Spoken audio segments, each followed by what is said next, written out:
Hello all. In this video, we're going to wrap up with one more general topic about machine learning. This is almost like belaboring a point, but it's just to talk a little bit about data because machine learning is built on data. And the question is, what kinds of data are we talking about? And what are the types of data that we might need to work with? And how does that influence what kind of model we might look at in order to tackle the problem? So here I have a diagram I made that shows the main different categories of data that you might have to work with when you want to do machine learning. So we have numbers over here, and of course they're integers and reals. We have words and strings and text. We have binary documents. Those could include binary log files, media of various sorts, or formatted text. So Word documents, PDF, so forth.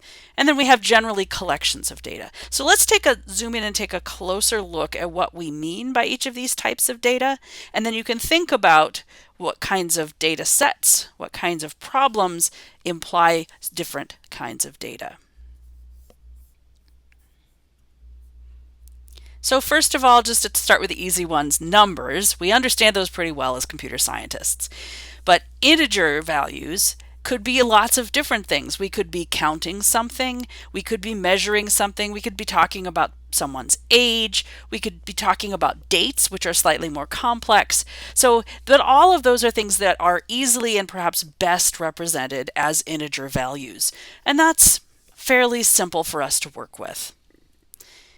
Real numbers might be necessary for certain things. If you're measuring distance, height, weight, cost, those are things where maybe you can't capture the information with an integer value and you absolutely have to use floating point. You all should know by now that real numbers are less precise than integer numbers, but I'll also say that a lot of machine learning algorithms are built on real number calculations, and you really can't get away from them, particularly deep learning models that are built on neural networks. You can't do what you do if they're not floating point numbers, and so we have to be prepared to deal with those. On the other side of things, we have text, string data of some sort. And I have this subdivided into three different groups within it. It's important to kind of understand the difference between them because it implies different things you can do to work with this data. So the first category inside is called ordinals. Ordinal is the root word there is order or orderable or ordered, however you want to think about it. So these are separate strings that represent categories, but there is an implicit ordering to those categories that we might want to capture for our machine learning system. So things like letter grades, A, B, C, D, F, those have meaning relative to each other, and we wouldn't necessarily want to lose track of that. Rating systems, rating something as excellent, good, okay, not good, those kinds of things are ordinal values because they're often done as text, but there is an ordering to them that is important to the meaning of the data. Sizes is another. Things like small, medium, large, also ordinal. At the other extreme, we have just generic text. But again, this can come in many different forms. You could be looking at text at the level of individual letters. You could be looking at words. You could be looking at sentences. You could be looking at whole documents. And really, it's just a matter of scale. Which of those is what's important to your problem? But that's probably the biggest category of text that we might possibly have to deal with. There's another group, though, that shows up particularly in structured data, which is nominals. So much like ordinals, these are categories. They're words that describe categories and often divide the space into different values, but there is no ordering assigned to them. They are naming something, nominal, naming, not ordered. So things like gender, things like countries of the world, states, cities, those are names for things.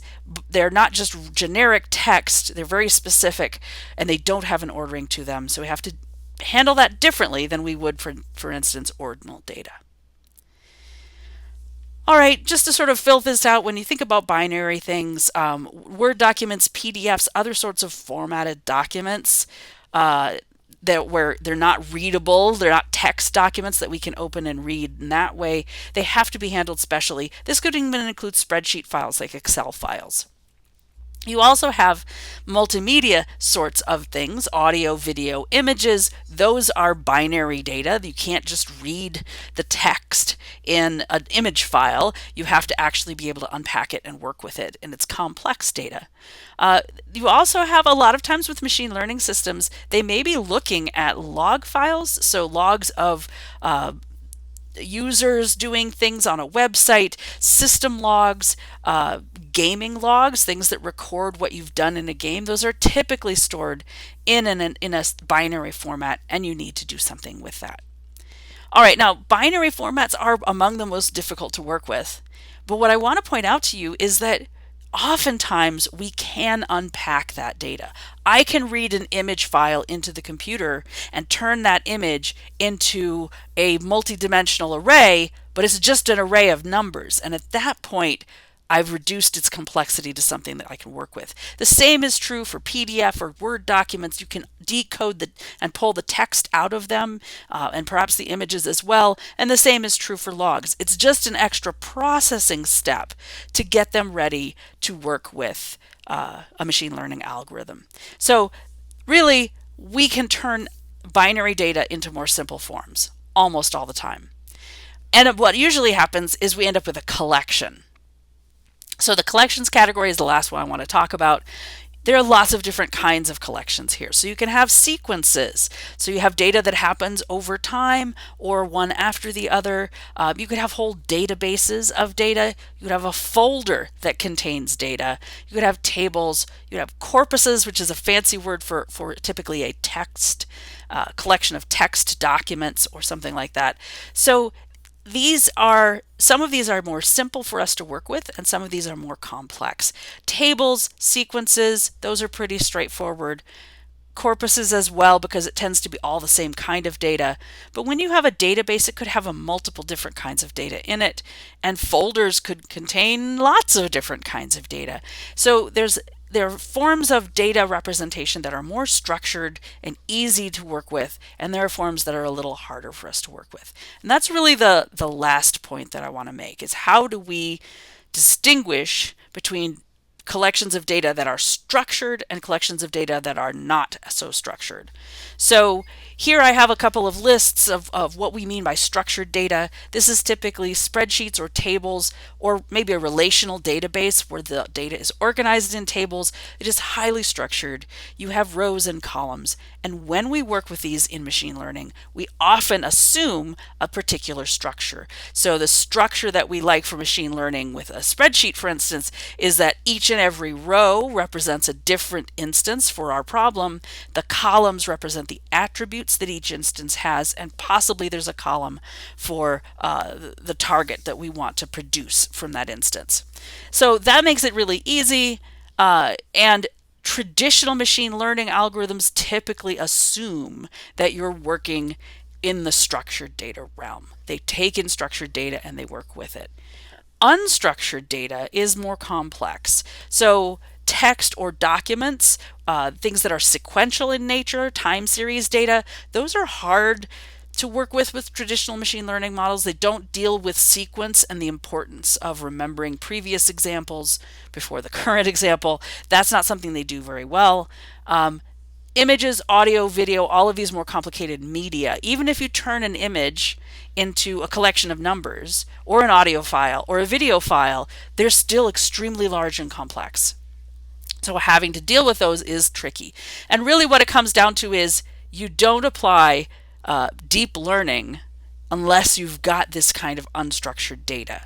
Text, time series, and then media files. That's what deep learning is really good at. If you have a nice spreadsheet of data and it's relatively small in size, not like gigantic big data size, you can probably handle it with traditional machine learning methods.